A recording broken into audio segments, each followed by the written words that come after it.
Welcome to REWORK, a podcast by 37 Signals about the better way to work and run your business. I'm your host, Kimberly Rhodes, and I'm joined, as always, by the co-founders of 37 Signals, Jason Fried and David Heinemeier Hansson. Well, if you've been to the 37signals.com website at all, or you've read It Doesn't Have to Be Crazy at Work, you've heard this concept of disagree and commit. It is one of the principles or signals that the company applies. You can find those on 37signals.com. But let's talk about it. Disagree and commit. Let me read it as one of the signals, which is consensus is cozy, but broad agreement is not our aim. The right decision is, which is why we take the time to think, debate, persuade, listen, and reconsider, and then someone decides. If you disagree, that's fine, but once the decision is made, it's time to commit and support it completely. You guys, let's talk about this. Disagree and commit. Who wants to start? Well, we got this one from Bezos, right? Wasn't this in some, I think originally in a shareholder's letter, actually, is where we first read about it. But I don't know where he got it from. I'm not sure if it was his thing or he got it from someone else or whatever it was. But it's a great general approach to, debates. Like you lay it all out, you put it all out there, and then someone's got to make a call. I'm kind of summarizing it here, but basically someone has to make a call. And then when someone makes a call, even if you don't agree with the call, once the call's been made, you get in line and you make that thing happen. And I think the way Jeff described it is he's like, I'll sometimes really strongly disagree, but a decision will be made. And then I'm rooting for this. I'm rooting for myself to be wrong at that point. Once the decision's made, you've got to get behind it. You can't have, backstabbing. You can't have sabotaging. You can't have someone who's just like, I'm sorry, I don't agree. I'm not doing it. You can have that, but that's just going to be a total mess. So it's important to recognize that not everything's going to go your way. And, you lay your case out and you make your point and you persuade as best you can. But at some point, a decision is going to be made and you've got to get in line and make it happen and celebrate it and fight for it and work for it just like everybody else. And it's actually liberating. Once you've internalized this concept, you realize that certain decisions are up to certain individuals to make. And I will often be making a strong case to Jason, for example, about some point or another. But if that decision is within the sphere of product management, I know that Jason's going to make the final call. And that's wonderful. It's really liberating to just be able to walk into a room, deliver the best arguments that I can summon in my mind at the moment, and then go I've done my part. Now it's up to, in this case, Jason to decide what we're going to do on this part. And then there'll be other technical decisions where I will sit in that chair and go, let's hear all the arguments, but ultimately I'm going to make a call. I think it really releases people from this idea that we're going to wrestle until someone taps out, until someone gives up. Because that concept that you will just keep going until we're all on the same page is just a death march of exhaustion. Whoever can speak the longest, whoever can argue the longest is suddenly in a position to make the final call. That's not the right way to go. You should actually, before even beginning the discussion, be clear on who's making the call. Who's on the line here to own the decision? Because this is the flip side. The release of sort of authority, the release of responsibility is liberating, but it also has to be acknowledged on the other side. If Jason is making the call on some product direction or another, and it goes sideways, that's on Jason, right? It's David's fault. It's David's fault. We all do things that sort of go sideways from time or another. But this is the burden of leadership. The burden of leadership is if you make the call, it is your call. And your quality as a leader is measured on the long-term moving average on your decision-making sort of effectiveness. And I think a lot of people will actually find that they don't necessarily want that burden or responsibility all the time in all the cases. Because if it truly is a consensus decision, now we're all in, right? Now it's on all of us if it fails. And what I see it as is the comparison to, there was a wonderful paper from the 70s called The Tyranny of Structuredlessness, I think it was called, which is essentially this idea that if we're all just sitting kumbaya in a circle and no one is a leader, no one is responsible for making the decisions, do you know what? A hierarchy will emerge. It'll be an implicit hierarchy. We will not have spelled out that this person is responsible. It'll just be sort of what emerges, and it sucks. It totally sucks.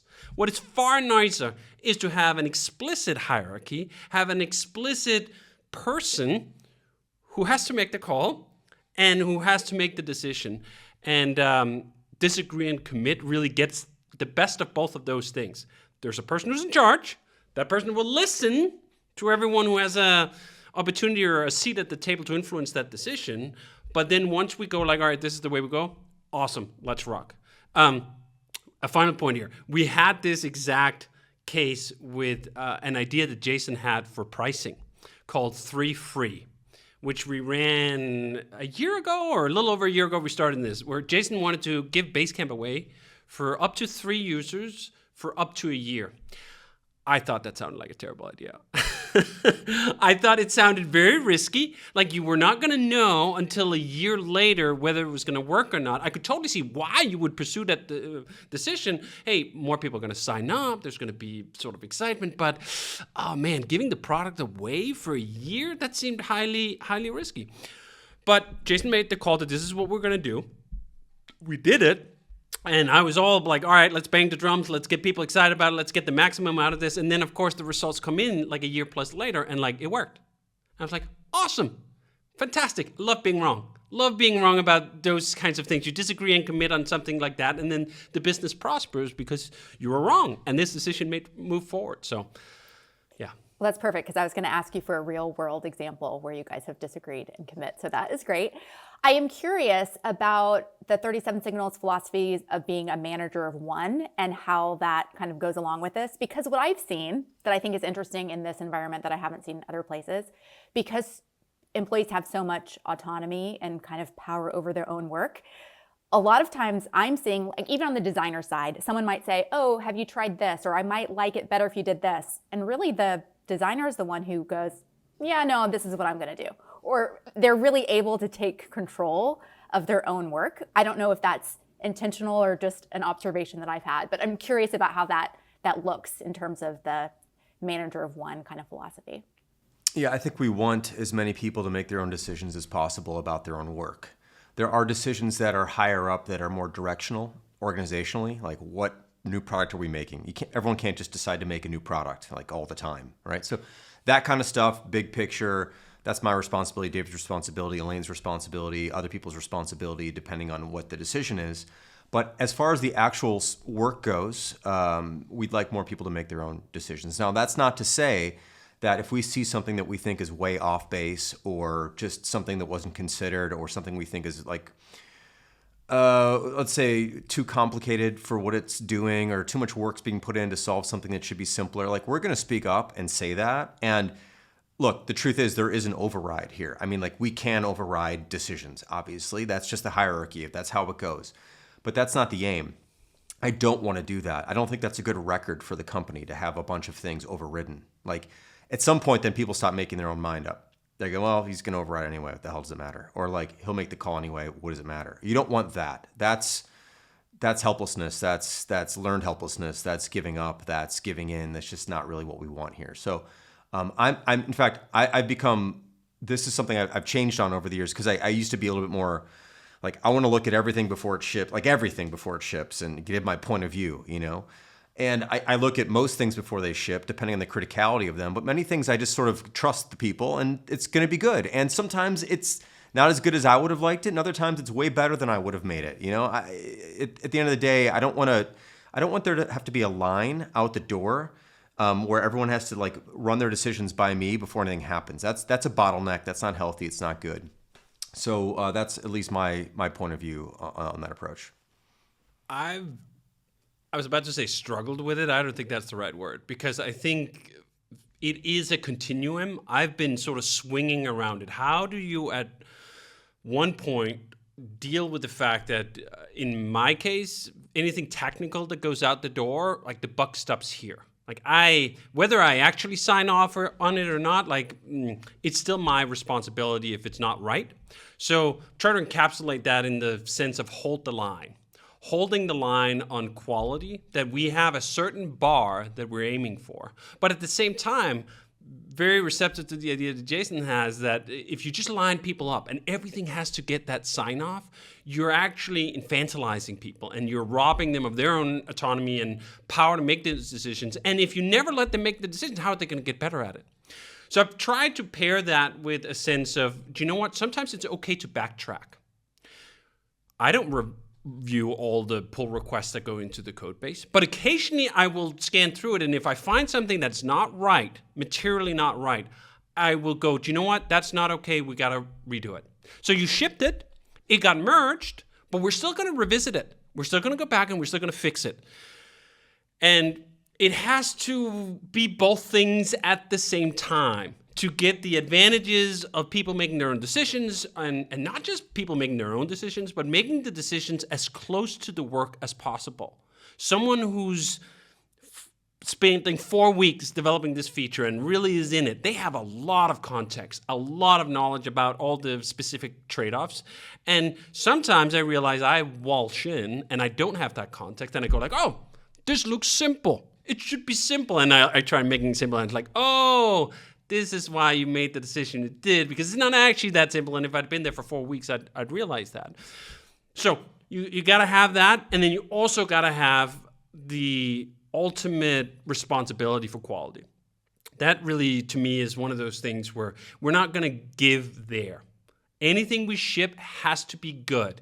It does not have to be perfect. It doesn't have to be like all lined up, but it also got to be good.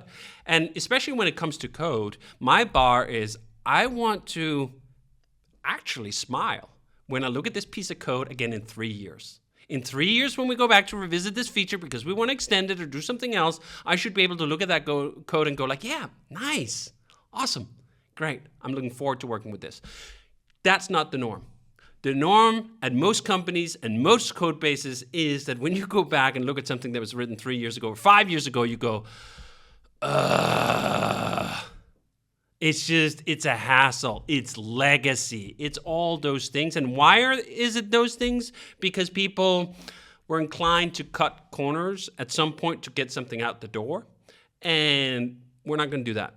I mean, we've been around for 20 years. I gotta be able to look at this code again in 3 or 5 years. And it's worth that investment up front. So I think having the capacity to hold both thoughts in your head at the same time, that's really what this is about. Quality is really important. Ultimately, at the end of the day, on technical decisions, I hold the line on that. On product decisions and design, Jason holds the line on that. We are ultimately responsible for anything that goes out the door, and we don't have to micromanage everything. We don't have to sign off on everything. We can trust people to ship something, and if it's really bad, which occasionally it is, bad. I mean, I'm talking about a piece of code that doesn't make me smile, right? We can go back and we can fix it. And having that leeway, that's a good place to go. And struggling with both of those things. Don't think you can resolve it. This is ultimately a full game of trade-offs. I want quality, but I also want empowering individuals who ship their own stuff, and I want them to be able to learn, and I want more individuals to be making more decisions. This goes directly to our whole spiel on decisions. How do you get better making decisions? You make a lot of decisions. You realize that most decisions are temporary, that most code that gets merged, I can show up a month later and go like, I don't like this. We can just redo it then. And 90% of the code that went in that duration was fine, and I didn't have any notes on. So yeah, do it both at the same time. It's a great point, actually. I'm glad you brought this up, because this is the same thing on design, where sometimes something will ship, and maybe I even glanced at it before it shipped, and I was sort of like, all right. And then it ships in the product for real. And since we use our own stuff, we run into it in the real world, in real scenarios. And you're like, you know what? This is wordy, or this is weird. I don't really get this, or this seems complicated, or why are we explaining this in 3 sentences when we can find 5 words to get it right? And so we'll go back and tweak that. And the nice thing is it doesn't take long to tweak some of these things. And this is not a rollback. We're not like, pull the cord and roll the whole thing back. It's like, it's fine. What's out there is okay, but we do need to make this better right now. And the nice thing about shipping things is that for some reason, it just accelerates the clarity of quality. Like it just does. Like you can look at something before it ships and be like, yeah, and then it ships, and for some reason, I don't know what it is, but you're like, wow, I really can see what's wrong with this now, or what's really right with this now. So, and the good news is we can revisit these things quickly, usually come up with something kind of fast and better and make it happen. And like David says, it's not like the whole thing. It's typically like, 10% or 5% or a sentence or a button or a whatever, or a placement of something. Like this is too far away from this. These things are related, but it's too far away visually. People aren't going to connect the dots here. How do we make this more obvious? And it's like, well, we could do that. Okay, let's just do that. So someone like does it in 20 minutes and we look at it again, we ship it and it's better. It's fine. Like you could say it's a penalty. Like, why don't we get that right ahead of time? Like it wasn't actually wrong. We just wanted to make it better after we saw it for real. That's all. I really like the Musk heuristic on removing stuff. So he has this saying in whatever he calls it, his algorithm. The algorithm is that if you are not putting back at least 10% of the things you removed, you're not removing enough. That to find the line exactly where it is, you have to take out too much, you have to remove too many things, and you must be putting some of them back, or we're not aggressive enough. It's actually one of those epiphany points. There's not a lot where I can read like a single rule or note and go like, that really clarifies a lot for me. And I apply it directly to this too. If Jason and I are not revisiting 10% of the decisions made, we're not delegating enough. We're not delegating quickly enough. We should have at least 10%, I mean, not 100%, but 10% of the decisions, the quality should not be right to some degree of what not right means. Because that meant we could have more quickly delegated responsibility to even more junior people who would have made even more of their initial high learning velocity decisions in that case. So it's actually good.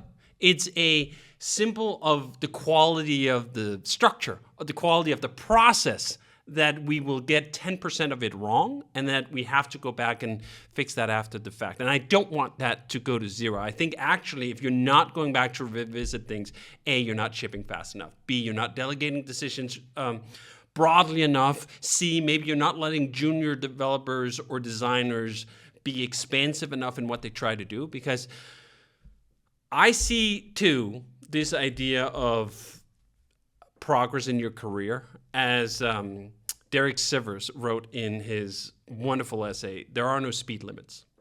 That at a lot of organizations, they talk about, to become a senior developer, you need 5 years. No, you don't. 5 years is just this placeholder for, you need enough decision of consequence that you built up and you made and whatever. We can compress that. We can take someone's 5 years and we can turn that into 18 months. If we are willing to accelerate, how quickly do you get to make the decisions?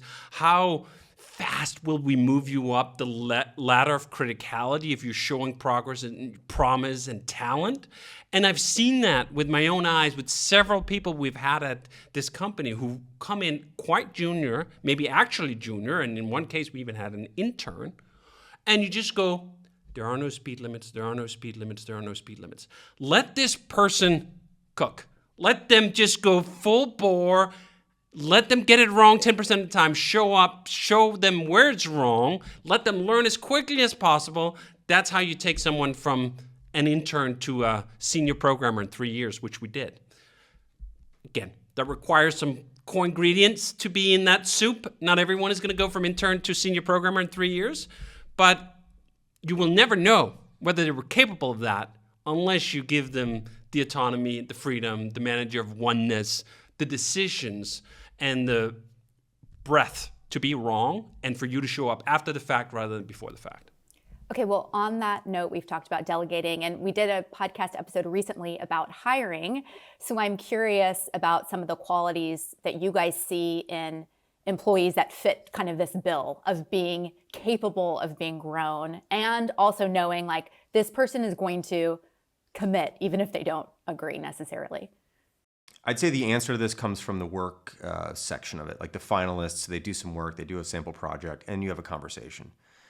in my opinion, you can tell pretty quickly whether or not someone's even open to feedback, if they're open to change, if they roll with it, if they push back. And by the way, it's okay to do all those things. You can push back as long as you have a good point of view. If you push back because you're just stubborn, that's okay, but not really valued that much. So I think you can tell. I think you can start to tell purely through conversation. I mean, there's really no real way to know until you work with somebody, but that's the closest we can get to actually working with somebody, is that single conversation post them doing their sample project. I guess, you could talk to references. There's a whole bunch of other things you could really do, but I don't feel like that's quite as real as having that actual conversation. So that's the best I've come to be able to make a prediction, because that's all this is. You're betting. These are predictions. We're looking at probabilities here. Who knows? You don't have that much information, but there are some cues and some gives and some tells, and I think you just kind of roll with those. It's also one of the reasons why we write this stuff down, why we literally publish it. We are trying to, and I feel no shame about saying this, indoctrinate employees before they even start. That to do well at this company, one of the core tenets is disagree and commit. If you don't have the capacity to do that, it's going to be difficult to be here. Now, as Jason says, you can't always know in advance whether someone is capable of doing that, but you can list it out and say, we care about this. This is why we put it both in the book and we put it on the website. And we sort of expect that if someone's going to apply for a position here, they can take the 8 minutes, maybe 5 it takes to read through those 37 points. And then there's at least a seed that have been planted. Oh, this is a kind of organization where disagree and commit is important. But I have seen in the past people at this company struggle with that and needing reminders that, you know what? You might be forcefully invested in this one idea, but that's just not how the hierarchy works. And there's a negative version of that is a caricature of like the doofus boss that doesn't know anything and just makes all the wrong decision, and like really the people underneath them know everything that's right. And that's a possibility. It's totally possible. That's why it's called disagree and commit, right? It's possible for you to disagree and actually think it's the wrong decision, yet still realize that it is more efficient for us to operate this way. And disagree and commit does not mean that whoever has the decision-making power is going to be correct. I mean, over the long run, the moving average of their decisions has to be good, but you're not going to be like, see, I was right, because something fails. Like that to me would be a red double flag just waving both ways, right? You have to embrace the practice or the protocol of working this way, not like zooming in on each individual little decision. The other thing I'd say is it's really difficult to know how fast someone can progress. So when we try to hire, one of the things we look for is promise. How promising is this candidate? Not just look at like, what are they today? What have they done? And what have they accomplished? What is their title? No. If they're here and we give them all the things that we give everyone, we give them full autonomy, how far can they go? And how quickly can they get there? And that thing is very hard. And I've seen that time and again where we've had people who start here and they're here for 3 months. And I go like, I don't actually know. Even after 3 months, I don't know whether there's enough promise. And then suddenly you give enough opportunities and you go like, oh, wow. Did you see this last project? Damn, they just nailed it. And then my instinct is always like, as soon as you nail a project or you're close enough to nailing it, you got to get one of higher difficulty. This is how you progress faster. As soon as you're like, all right, I'm highly proficient at this level, great, let's give them something harder. And I've seen people go like, bam, bam, bam, bam, just up a ladder because you think they're capable of one thing, you think they're capable at junior level, and you go, oh, very impressive. Let's give them a programmer level project. Let's give them a senior level project. Damn, let's give them a lead level project. Like this is just going, and some of it is, of course, you got to sort of prove it not just once, but like you are the person who can do all this stuff. But you will not find that out. You will not find out what the promise is unless you continuously look for ways to drop someone in the deep end of the pool and just see what happens. Like it's not that they have to be an ace swimmer right away, but you can tell in a way there's no other way to tell. You can't sit down and just talk to them like, oh, I wonder if this is going to be. No. You got to do on the real project, do the real thing in the deep end, How do they swim? And Jason, I think the conversation part makes a lot of sense in the hiring process. I actually remember, not my interview with you, but my interview with Laura, I was asked, tell me about a time where you've disagreed and committed. So like giving a real world example of like, I didn't agree with this decision, but I went ahead and executed it anyway. What are those interview questions called? That style of interview. Tell me about a time when. It's retrospective. I mean, I think to me we talked about that a little bit on the hiring thing. Talking about things that actually happened is far better than talking about sort of what could happen in the future. Because once you are into the future, the person can tell what you want to hear and they can just give you that. If you're talking about a decision that was in the past, it's a lot harder to maneuver it into whatever the interviewer wants to hear. They kind of have to account for reality. So, yeah. I will say, though, that I think there's a lot of value in discussing the now when it comes to design. Like, we're getting back into the hiring stuff, but when looking at someone's work, I go, what else, where would you take this right now? Like, where would you take this? If you had a few more minutes, a few more hours, a few more days, yeah, they're thinking ahead, but they got to answer it now. So I just want to see if they're able to riff and like think on the fly. So there's something valuable about that. But I agree, like, it's not that useful to say, like, in 6 months, what would you like things to look like or whatever, whatever, who cares? But can you think of something now on the fly? Can you riff now? That's what I'm curious about. Well, disagree and commit is one of the 37 signals on our website. Check that out at 37signals.com. REWORK is a production of 37 Signals. You can find show notes and transcripts on our website at 37signals.com/podcast. Full video episodes are on YouTube and Twitter. And if you have a question for Jason or David about a better way to work and run your business, leave us a voicemail at 708-628-7850. You can also text that number or email us at rework@37signals.com.